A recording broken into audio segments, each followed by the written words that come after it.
Hi, it's HardReset and today I'll show you what to do if your laptop HP ProBook 635 is not turning on.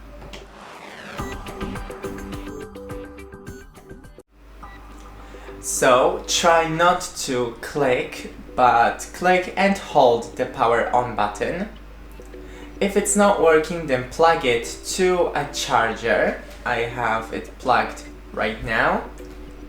And wait a couple of minutes, like 10-20 minutes, to let it charge a little. And now try click and hold the power on button a little.